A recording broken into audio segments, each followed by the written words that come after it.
whatever life throws at you from the outside, doesn't matter if it's negativity or positivity. You can respond to it in whatever way you see fit. Welcome to Hope to Recharge podcast. Thank you for joining me here again today. Every week we meet here to break the stigma around mental health and to bring you insight and inspiration and lots of practical tips from personal stories or professionals around the world that share how they turn their journey of mental health into healing or to thriving. Together we will break the stigma one story at a time. In mental health, together is always better. Thank you for joining me here today. I'm your host, Matana. Let's get started. This episode is sponsored by BetterHelp.com, the leading online platform for therapy. You can access thousands of therapists one click away. Go check out BetterHelp.com/hope to recharge. Get 10% off your first month. Start your wellness now. Hello again, everybody. Welcome back. We are having the second episode with the amazing Naomi Pelled. Naomi, we've been having amazing response to your first episode, and we left it with a cliffhanger. We left it out in the open that we shared your journey and we shared what you do every morning. What was that transformation from knowing that what the right thing to do and then actually saying, okay, I know what I need to do, but I know what my hurdles are and how do I overcome the hurdle? So in this episode, I want to talk about the mindset because you said that 80% of your transformation was mindset, 20% was eating, exercise, boundaries, all the other things. Naomi, we're going to deep dive into mindset and how we can apply it to any area of our recovery, essential part of our healing in general. If anybody didn't hear the first episode, stop listening now and go back to Naomi's first episode. And we're going to drop the link in the show notes because you will not understand the context of what we're speaking about. We ended up saying that 80% is mindset. Can you elaborate a little bit on that and how you came to that clarity? I talked to you about how I utilized the three principles, do you remember, in the last conversation? And then I started reading more and listening to different podcasts. And the more I read books and was able to find my reasoning for why I wanted to make the changes. Because my changes, I want to lose weight. I want to lose weight because I want to fit because I want to lose weight because I didn't want to be stared at. I want to lose weight because I wanted to be the girl that the boys wanted to go out with. I was beautiful, but because I was fat, they didn't see that beauty. Only like certain cultures saw that beauty. My why was always dictated by a negative defense system or response to how I either thought other people saw me or how I felt about myself. And when I changed my why into a positive, so I started realizing if I made these changes, what it could do for me. If I made these changes, what it would do. If I made these changes, I could go and run after my kids and be able to catch up with them. All these reasons for making the changes that had a positive spin on them rather than negatives that didn't. Now, one of my biggest whys now or continue my journey, I want to get stronger and stronger. I don't want to be sick and I don't want to be weak. I want to feel the power within me as a strong mother, a strong person with the will to do whatever I want and empowered by that. So that's like where the shift happened. How did you know to find a different why? How did you know that your why was not leading you? The why of last time, of the past 20 years, is not helping you. How did you know that I need to readjust or recalibrate or redefine my why? Having accountability. When you surround yourself with the right people, the positive people and the good people, their energy radiates off you. And you want to be like those people. You aspire to emulate those people. So when you start changing your circle's influence, then you get better. So like I said, most of my journey started, the weight loss and health journey started from October 2018. My mentor who gave me my caps was very positive. She had a great labor, like an amazing labor with her babies when they were born at the beginning of November. She was still working and bouncing around and she was juggling breastfeeding twins and having a child at home and nothing seemed to get her down. And she was talking about all these positive things. And then I joined the business and I was surrounded by other positive people globally. And I was introduced to more podcasts and meditations and various different things that when I was probably 9, 10, used to go to insight seminars and all sorts of seminars that I've had such an influence on my mum. She came to a free summit with Tony Robbins and his crew at the beginning of January, and she signed up for his 3-day program, and I did it with her in March, not Shabbat. And she was the weird Jewish mother who was so different to all my friends' mothers, who would travel, who like worked on her positivity and self-esteem and like worked through all these things and had these different seminars. And I was always like, ugh, no. Oh, so she was the positive mindset and you were rebelling against it your whole life. Yeah, my whole life. And everyone comes to Israel or goes to like certain destinations for their holidays. No, we would go to Wengen in Swiss. She would be hiking. When I was 8 years old and I was already larger, me and her, my parents were divorced when I was 2. Me and her went on a cycling holiday around Spain, and we like cycled over as if you're cycling. It would be cycling to Sfat from the bottom, like that kind of steep hill, all the way up to a monastery, and very different things to the normal Jewish mother. My mother was very like positive and always tried to see things from a different mindset, and that's how she got like through. Presumably through. It was hard being a mother of 3 children and divorced, and she was really strong and amazing. So I'd always fought it, but afterwards I'd come back to it. So why do you think you fought it all the years? Why do you think you had to go through your journey in order to see that what she was doing was right? I don't know. Children always go against but don't always see what their parents see. And she may not have seen that till she went through her divorce, started looking into those places. My mum was always like an adventurer. She traveled overland at the age of 23 when she married my father. He wanted to make Aliyah to Israel, and he met her, and they ended up traveling and living in Australia and stuff. So my mother was always an adventurer and very different she's from the provinces in England, Birmingham. People always find issues with their close family. The closest people are often the people that you can push back against. They're the easiest. But maybe you had to, I call it, reach rock bottom in order to see what is the truth for you and redefine your why. And maybe your why was right for the time that you were going through your finding yourself. And then you're like, wait, I have to redefine my why. So who helped you redefine your why? Friend Nicole. And I have like virtual mentors, like people I listen to their podcasts and stuff. And then I have a team of people that are like around me, and like I have a community now of like both within my business and outside of my business of people that are like cheerleaders, and you have people that aspire to be like you. You have people that you want to be like, and like that are like 10 steps ahead. You try to be like them. And I meet lots of therapists and healers and all sorts of people of all sorts of races and cultures around the world. And I get stuff from everyone. Right now, I'm reading 2 books. I'm reading Gabrielle Bernstein's Judgment Detox. That's all about getting rid of, it's brilliant, getting rid of judgment, how you judge others and how you judge yourself, and detoxing from that. And it uses EFT. And then I'm Jewish and I'm religious, but I'm reading Think Like a Monk by Jay Shetty. Yeah. Like you can get something, you can get wisdom from anywhere. And a lot of the stuff that he like talks about is like layman's language. Like I don't necessarily know the ins and outs that my husband learns every day because he learns the Torah and Gemara and stuff. Whereas if I talk about some of the stuff in this book about negativity and fear and stuff, and we have conversations, it's like really interesting because like it's all coming from the same place, and it's all like changing your mindset. And it doesn't matter where you get it from. It's just how you like put it into action in your. Yeah. I love how you said that you have a team of people, and that's exactly right.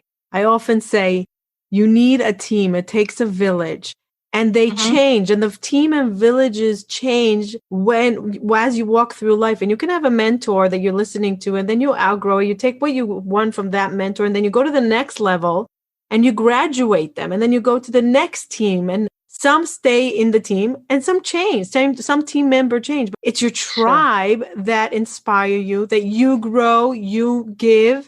It's like a give and take. And sometimes sometimes the mentors don't even know that they're mentors, because you just listen to them, or you read, or you go to the course. They don't even know that you bought their course, or you read their books, or whatever it is, their podcast.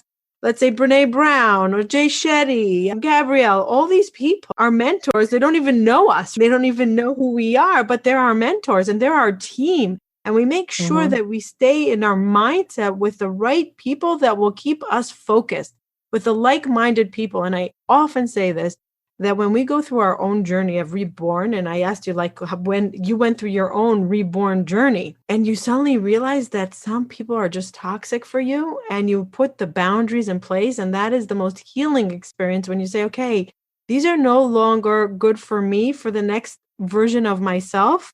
I need to put boundaries. I need to make sure that they don't come into my circle, because I'm so laser focused on staying positive, on staying with my why, sticking to my core value. And when I drift to these people that don't understand where I'm going and they don't understand my mindset, they can be an influence on me for the negative where I don't want to. So just boundaries. And it's interesting how we transform with life from one stage to another. And we suddenly, and our team changes. And I love that you called it a team, because it's really a team. And it's hard to do it alone. It's really hard to do it alone. For me, Simon Sinek was a big finding and I look into my why often. Also, my coach, John Israel, we look at my why often, and our whys can change, and we should reflect into our why. We can tweak our why, because our core values change through our lives. We can have a core value today, and next year it will be different because our situation in life changed. So I love that. So you had your team, you had your mentors, you defined your why, and then what was your why? That you should be healthy for your children, they could run around with your kids, that you can live long. And it wasn't about the image, right? It was no longer about the image. That's just a plus that I went to the store today. I was walking and I was like, okay, I'm going to go into the mall and see if my clothes change, because my tops are all too big. It was fun. Yeah. But I'll be honest, like the last 27 days, not every day is easy. After surgery, you've got all the anesthetic, and I'm used to moving every day, and I couldn't move as much. And some days it got down. And yesterday I decided I was going to do my miracle morning and wake up, and I didn't do the full miracle morning because I can't do the exercise, but I did walk after my kids left, so I did do it later. I listened to Abraham Hicks for 15 minutes lying in my bed. Today is going to be a great day, and my morning started. What you go to sleep feeling and what you wake up doing, like, really affects how you see life and how your mindset is for the next. How long did it take you to transform that belief, to say, okay, the miracle morning is what's going to make my future? So growing up, you didn't believe in the mindset, and then you were shifting into this positivity, spirituality. How long did it take you to transform and to really say, are these affirmations really working? Is it really going to help me if I read? Is it really going to help? I'm so heavy now to walk a half an hour. What is it going to do? Squats. What is it going to do? How did your negative voice not influence your mind that said, okay, this is what I need to do? Because I added habits one thing at a time, and I did it consistently daily. And when you start seeing of your consistency, like John Maxwell says, consistency compounds. And it really does. And the more I do these things, the more I feel good. So why would I give them up? We fasted yesterday, and I said, I'm only going to put clean food inside me. For those of you who don't know, it was a dry fast, so there was no eating or drinking. I ended my fast with 2 liters of water. I was very naughty. To myself, I'm naughty. It's not the end of the world. I had tea with milk in, which I wouldn't normally have, but we were at synagogue and I hadn't brought my Chico. And then I went home and I made myself a power smoothie, and that was it. In the olden days, I would have made sure I had chips, maybe ice cream. Yeah, pasta. And my husband made himself, he made air fried chips, and he made me a couple of sweet potato ones. It wasn't the end of the world. I didn't want all the processed stuff, and I didn't want the 10:30 at night by the time. I just filled myself with a watermelon, heavy protein smoothie, and it was delicious, and it was satisfying enough. And I woke up. My husband yesterday he always complains that this is something, I don't know if it's mindset or what he actually ate before he fasted. 3 o'clock, he's like, oh, my head, oh, my body. And I'm like, I'm sure it's mindset. But he must have had 4 different meals in the space of 6 hours on Saturday. Oh, I have to eat. I'm like, actually, the less you eat, the better you'll feel. Just drink. And he drinks a ton of water. How much of our complaining at what we put ourselves through is mindset? When I run up a hill, for example, in the beginning, I'd be like, oh, God, this is so awful. I can't do this. And now I hope it's still like this in 15 days. That's when I'm allowed to run again. I'll be like, yeah, let's run. And how I'm going to feel at the top of that hill. Like your body can do whatever. Okay. Unless you've got a disability or an ailment, your body can do whatever you tell your body. Whatever is in the natural realm, I always say. Mm-hmm. If someone else could do it, so could you. As long as you say, there's no disability. Even with disabilities, we can find a way. I have a very good friend, Mona. Her leg was amputated. She climbed the Mount of Everest when I can't even climb Harnof hills. And she put her mind to it. She's like, just because my leg was amputated doesn't mean I can't. It might take me longer.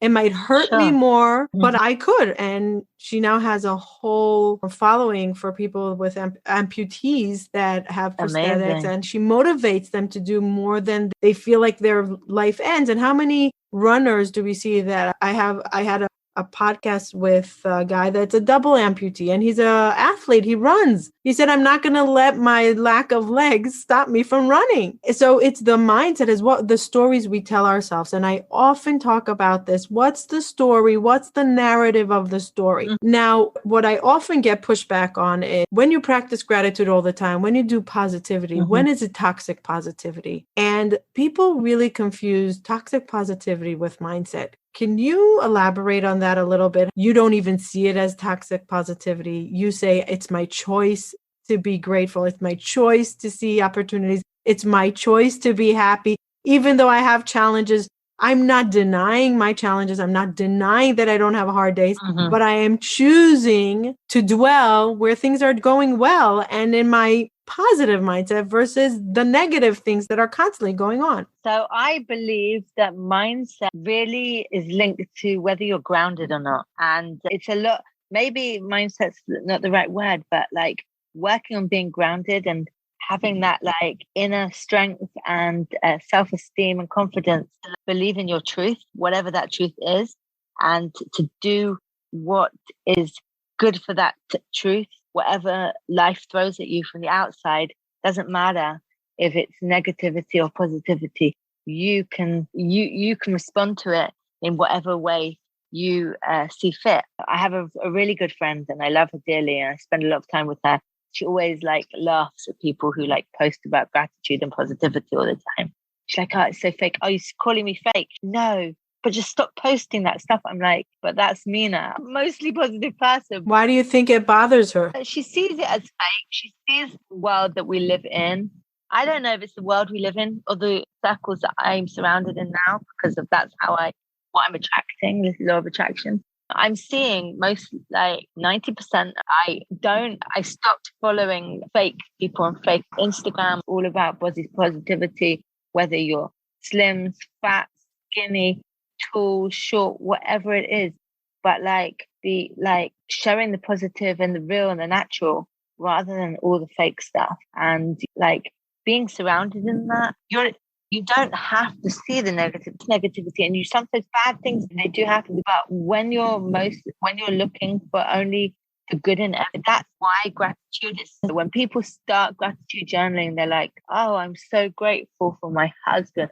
I'm so grateful that I can walk and I have 2 legs. But then as you're doing it every day and you're trying to find new things, you're looking for things to be grateful for. When someone's looking for stuff to be grateful for, you're not looking to complain and see the negativity. You're seeing life in a different way. And, I have been a stinker for complaining about my awful surgeon who did not do what he told me he was going to do.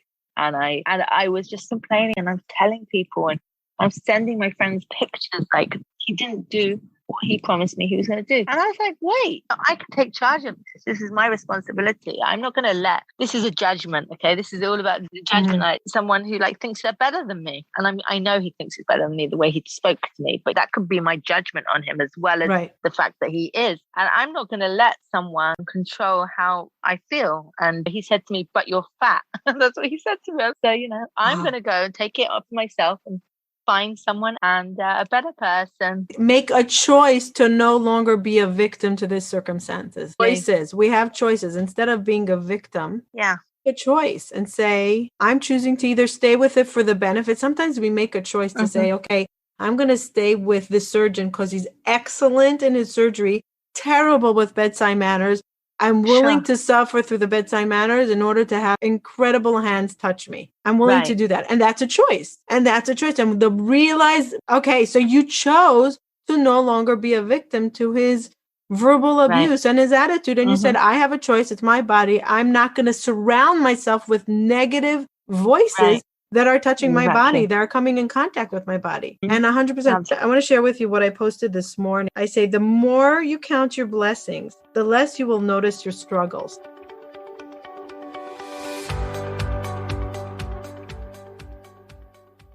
Do you sometimes feel stuck? Do you wish you can be somewhere else? Do you have a vision of where you want to get to, but you just don't know what the first step to take in order to get to that life that you're dreaming of? Many people ask me, what did I do in order to create this wellness that I'm living in? How did I shift from deep depression, from extreme anxiety to a thriving life, to a productive life, to a life full of joy? I put many things into practice, and it's every single day. Many of you know that it's gratitude, a healthy mindset, boundaries, self-love, and one of the most important things that many people don't speak about, forgiveness. Self-forgiveness and forgiveness to others. Essential for healing. If you want to work one-on-one with me in order to move forward towards that dream life that you have a vision of, click the link below in the show notes. It's a custom-made program for you, one-on-one with me. We will develop a concrete program that you can implement in your life so you can create a better well-being. Click the link below. Looking forward to working with you. And now enjoy the rest of the episode. And it's not because your struggles are not there. It's because you're starting to notice more and more of your blessings, and it's natural. You said look for them. And after we start looking for them, we start noticing them without looking. And then we start noticing the good. The hard times come, but we don't dwell there. That's the difference. Well, in the hard stuff, sometimes we do have to dwell. Sometimes we do have to. Somebody passes away, we have to dwell there. That's the time. But it doesn't mean that we don't have to see also good things within the situation or outside of the situation that's going on somewhat simultaneously. And that's the mindset of saying, even though, and I feel bad for your friend because they're missing out on the joy of gratitude and experiencing what it's like to live in a positive mindset of, I choose to see what's good. I choose to welcome the good because it's a choice. And I feel that and with no judgment, because I was that person that was like, oh, fake. Until life taught me that if I don't tap into it, I'm miserable. And gratitude pays the best dividends. And if you have to start to fake it first, you can fake it first. But at the end of the day, it changes something in your mind. There's a great book, A Complaint-Free World. Did you read it? No, not yet. Fantastic. And it's about a guy that realized that he complained so many times a day. So he said every time for things that are irrelevant. Oh, I'm so hot. Oh, it's raining. Oh, the line is so long at the bank. Oh, and he noticed that all these complaints are attracting negative energy. And he said, what if I change it to a gratitude, not for the long line in the bank, but for something else? Oh, wow, I have a car. I was able to drive to the bank. Oh my God, I was able to breathe on my own. Oh my God, I had an amazing cup of coffee. Oh my goodness, I walked into my own home. I am so lucky. Oh my goodness, I have a pair of shoes. I'm not barefoot. All these things. If we counted our blessings as much as we complain, the complaining will go short. And he started this bracelet that every time he complained, he switched a hand to remind him. And he had to start over. He had to do a certain amount of days. I highly recommend it. I always say, if anybody wants to start with something, start with the book, A Complaint-Free World. Fantastic. And then it goes into gratitude, and then it goes into the mindset, and then it goes into the law of attraction, because they're all the same thing. And then we start building the tribe, your community that you were talking about, your team. And naturally, we gravitate to the people that are speaking the same language as us. Really interesting, because Jay Shetty talked about this complaining, about what you're saying. And one of the things I did last week or 2 weeks ago was every day I did up things I said. Yeah, so that's it. The whole idea is to get less and less, so you can try and get to zero. We don't even realize how many complaints we do until we start noticing them. And it's powerful. It's powerful. So last time you mentioned to us your morning routine, right? Your morning routine, which is all about creating that foundation for the day. We're creating a positive foundation for the day because that's going to be the vessel for the day. What's going to come through this funnel? Because our day is a funnel. And when we create the funnel and clean the funnel, only good things will come. Now, I say good because we believe that even when the negative comes, it's for the good of. So I believe, and I think you believe the same, that even when hard stuff comes, it's for our good. It's how are we going to grow through this? How are we going to make meaning for this? How are we going to go to the next level of who we are? Right. So this grounding that you do in the morning, did you used to see it as a task and it was hard to do, like to wake up at 4 o'clock? You had a live this morning that you spoke about the energy in the morning. Do you have energy in the morning? So you now have a lot of energy in the most people to wake up at 4:30 in the morning. That's hard. That's really hard. You have to be committed. So no, so you don't have to wake up at 4:30. The reason I wake up at 4:30 is because when I was working an hour and 20 minutes from my house was when I first started doing it in January 2020, and my house at 6 o'clock. So in order to, they say you need an hour morning, 10 minutes for everything, the 6 things. I needed more because I do 20 to 40 minutes of working out. So I need an hour and a half. So 4:30, I'd have to wake up, have a really fast shower and leave my house by 6:15. That's why I started so early. And I just got into the habit, but I try to make sure that I get 7 hours of sleep. Yeah, if I don't get to bed early enough, then it's more like 5-ish. But that's why it was originally. And tired in the morning or not? No, but one really important thing that is crucial is, this is my biggest struggle, is not looking at my phone before. There is nothing before you complete the miracle morning. There's no tapping into the next thing before you complete your foundation. Yeah. So what do you do? So your phone is on off. You wake up at 4:30. I do. Sometimes it's priming with Tony Robbins, which is visualization and meditation in one. So it's silent affirmations, which is really important. So I actually have a few things written down that I sometimes do this before I even do the meditation. I have it on small cards written about I am this, that, and the other, and I'm earning this amount of money, and I'm this healthy, and I weigh this and stuff. And I say it 3 times in the mirror. And I have 3 different cards, and I update them sometimes. So it's like you write what you want, but as if it's already happened. I'm so grateful that I'm now earning $20,000 a month, whatever the thing is that you want, and I repeat it 3 times. I have reminders on my phone so that I do it a few times a day, because the more times you do it, the more it goes in, because your body believes it. And also there are angels that are saying amen to everything that you're saying. So you might, firstly, your body doesn't know positivity and negativity, so it just does what you say. But the angels apparently say amen more when you say negativity. And so, that's one thing I do. He talks about the power of the now. Bring that feeling of the whatever you're yearning to the now as if it happened, and say it with affirmation and feel what it feels like. And then the future is in the now. And you can even go as far as to record yourself saying like a story, like about your day and what you do every day. From I wake up in the morning, I walk down to the seafront. Like, you can imagine that if you wanted to live by the sea, and like literally you walk out your back door and you're on the sea and stuff like that, on the beach, and you can write your whole day as if it happened, and then you can keep saying it, but you can also record yourself and then you can play it back. That's another thing you can do. So that is affirmations, visualization, exercise. So I read. For reading, R is reading.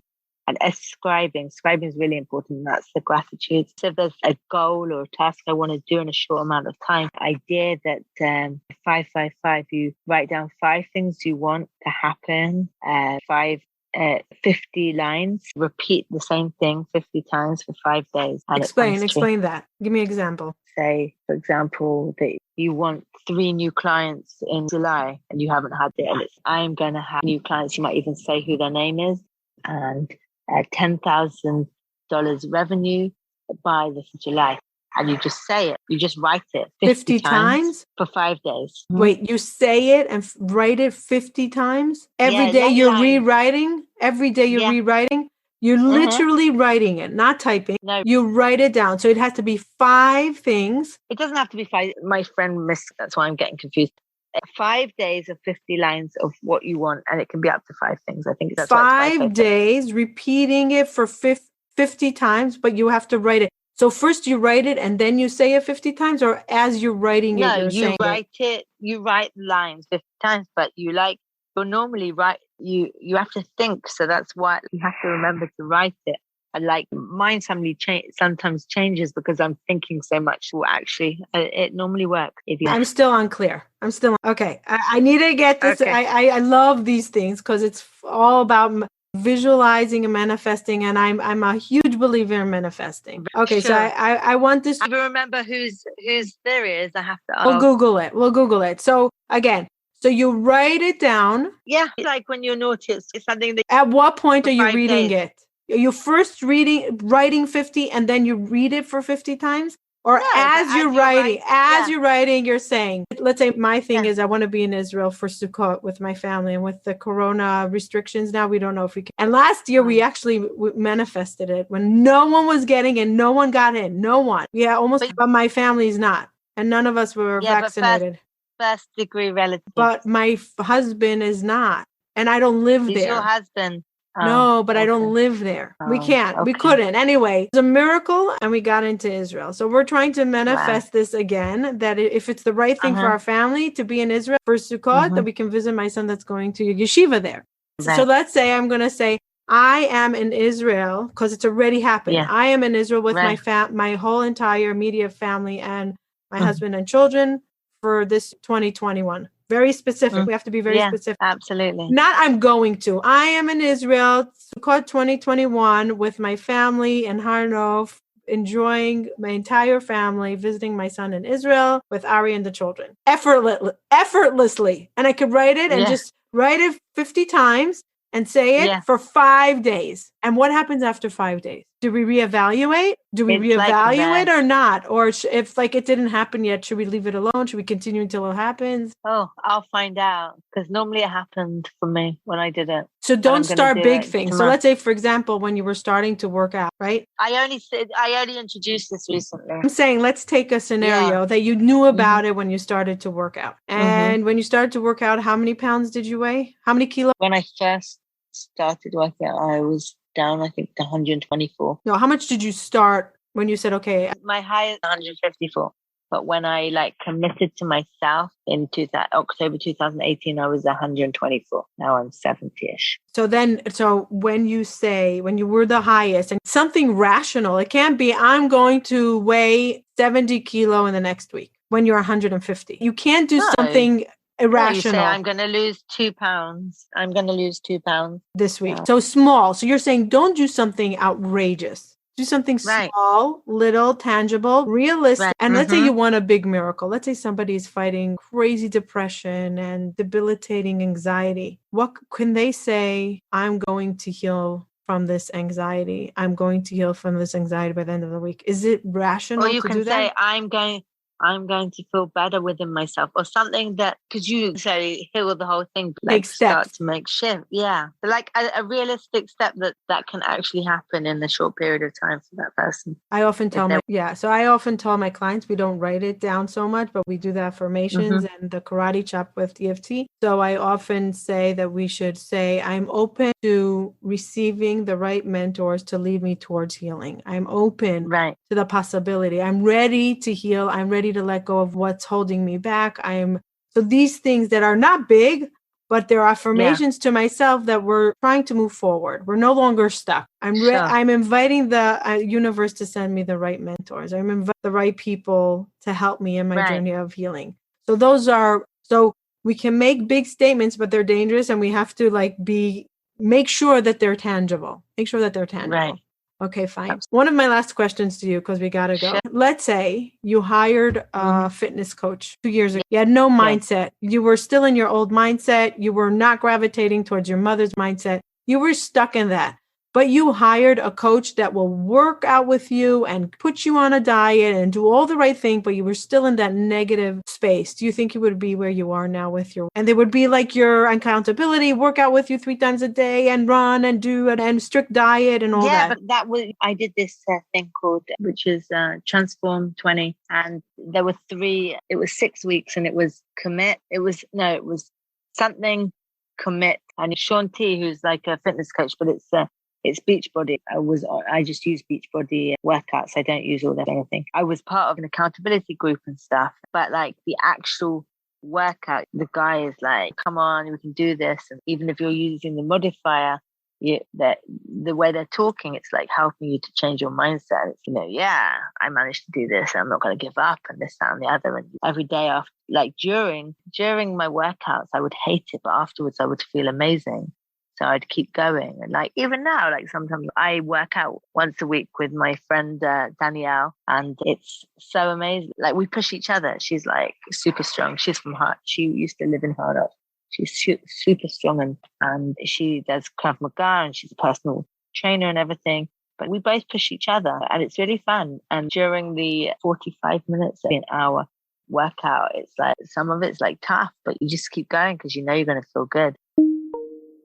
Today's episode is sponsored by emotionallysensitive.com. Are you struggling with overwhelming intense emotions? Check out emotionallysensitive.com's online DBT skills course today.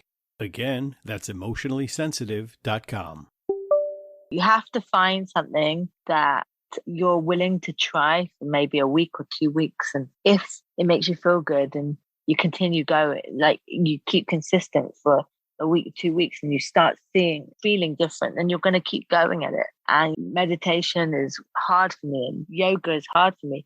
But sometimes like they make me feel good. So like, meditation definitely makes me feel good. So I keep doing it till it's like part of what makes me feel great. And it's easy for people nowadays to go and search online for like affirmations for any topic they want, or EFT for any topic. Find mentors, find people that will inspire them, and continue. Once you find someone that you resonate with and you use that person like in whatever capacity, so it helps to keep you consistent. But if you find things and you're not really sure and you're umming and ahhing and you don't really connect, that's when like you don't keep it stuff. So it's all about finding the right accountability people, finding mentors, doing things that will help you feel better. Now I'm doing Focus 5. I think I shared it with you, a free program, which is focusing on 5 things. Drink 2 liters of water a day, write 3 things in a gratitude journal, and move your body for 30 minutes, or do meditation. What else? Have a whole food smoothie, 1 a day, and eat 1 fruit or veg every day. And for some people, that's going to be a huge mountain to climb. My group is called Shine Brighter Together. And the whole idea is we are all lights, and not everyone is sharing their light, and not everyone feels that they want to share their light or feels that they're enough. But like having a group where everyone is respected and can share whatever they want, whenever they want, it pushes one another to feel like better. Oh, but do I have to share my sweaty self? No.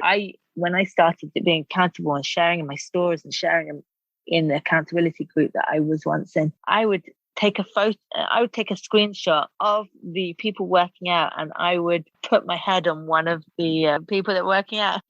I used to take photos of my feet on the step next to my weight. Like you can do whatever you want. You don't even have to. You can just say, I drank, I moved my body. You can just write it. You can do it in whatever way you want. But I'm telling you, by being accountable, like it's not just about finding a fitness coach or going to Weight Watch, speaking to them once a week.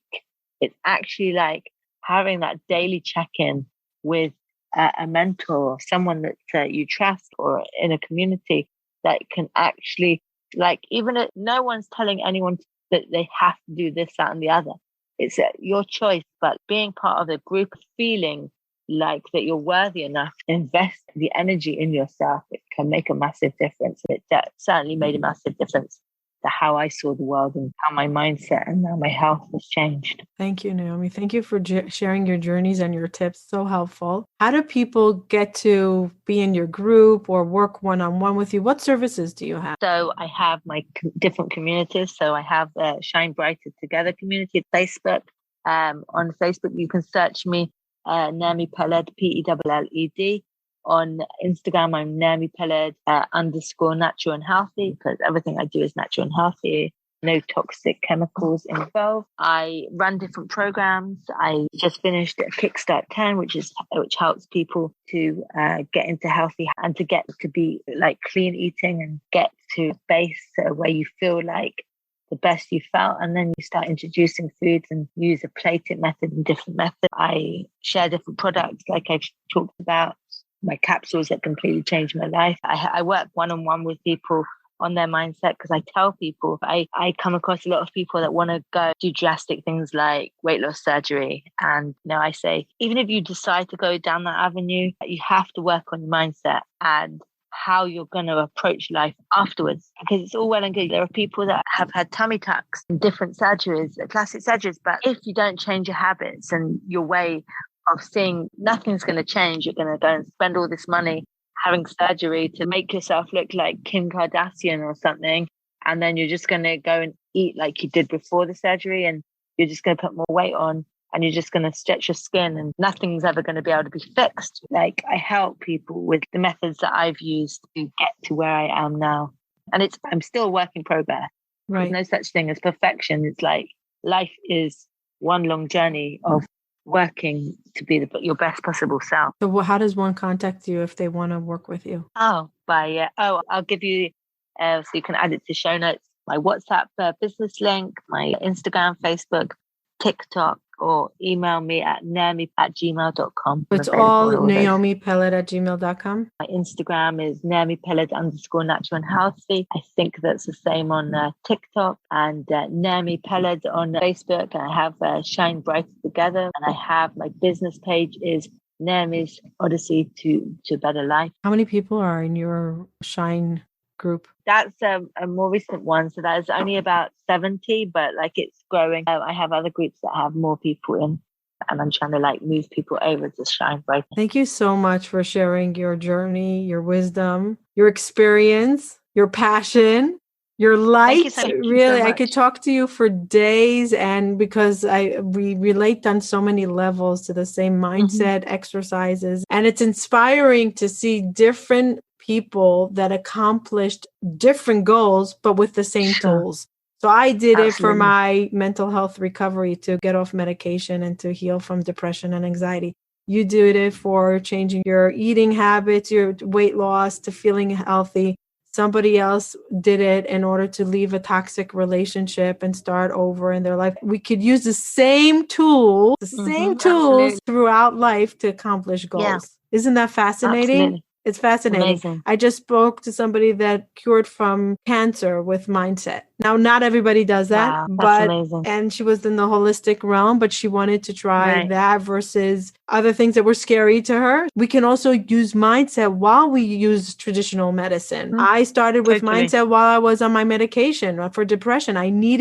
And this week's post is I got on medication in order to get off medication. I needed to get on it, that my mind should be a little bit stable, that I can work with my mindset in order to empower my mindset over my depression so I can get off my medication. Now, every situation is different. Some people can't get off medication, and some people just improve their mindset with medication for the rest of their life, and that's great. But the mindset tools goes through any adversity, and that's the beauty. Any adversity, apply the mindset tools, and there are so many out there. Find the ones, like you said, find the one that fits you. Find what inspires you. Find the team. Find your mentors. Find your team. Your hidden mentors that don't even know that they're mentoring you, and walk alongside them. And if it doesn't inspire you, move to the next one, because there's no two that are the same, and many out there. And just find your path and create your toolbox of inspiration, of mind, and apply and start moving one step at a time. Thank you, everybody. If you got inspired by this and you had even one tip that you're going to try,